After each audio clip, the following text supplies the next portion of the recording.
Cette route est vraiment récupérée pour renverser les camions tous les temps. Nous entrons dans la commune de Mbanga. C'est notre deuxième jour sur la route de l'extrême, la nationale numéro 5. Et le spectacle est toujours aussi peu reluisant.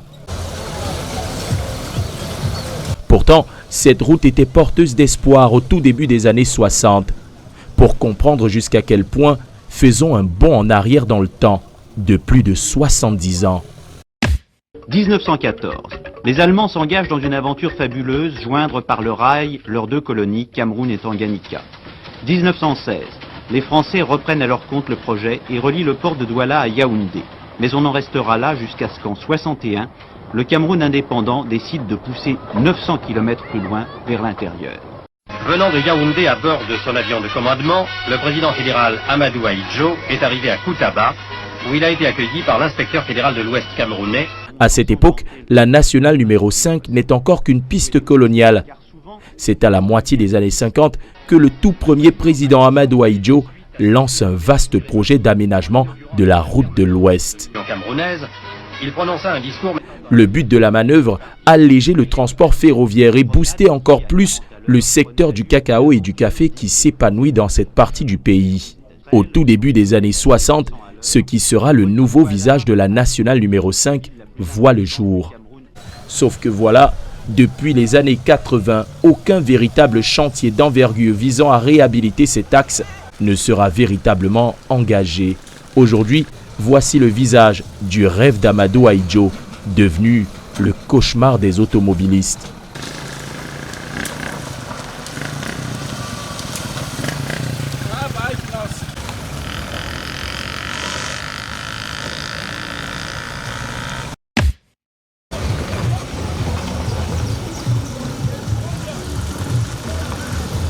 Un péage non fonctionnel et une route qui se passe de tout commentaire.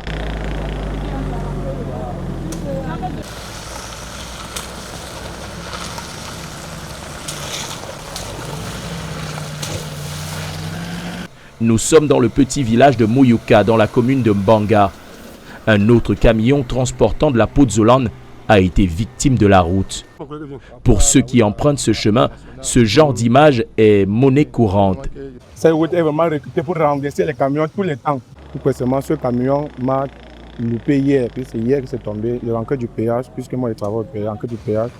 Ce camion m'a, si ce qui était moi était en allure, ce camion devait me aider. Bon, cette route vraiment est impraticable.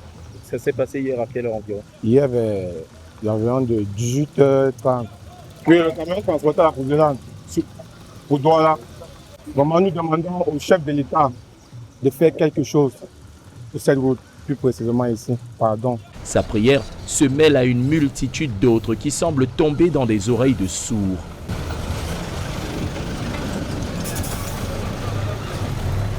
Pour d'autres, par contre, les supplications ont laissé place à la colère.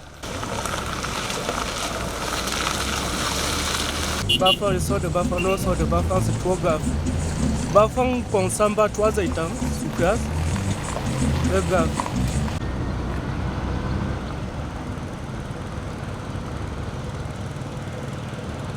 Quelques kilomètres plus loin, à la sortie de la commune de Mbanga, la pluie s'invite sur notre parcours. Hop là.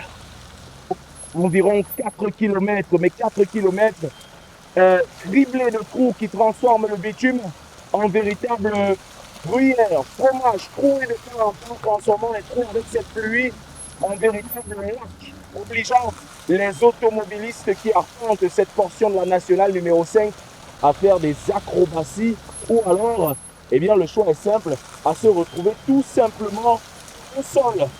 Heureusement, cela n'aura pas été le cas pour nous, quoique nous ne soyons pas vraiment encore sortis de l'auberge, car le chemin est encore long sur la nationale numéro 5.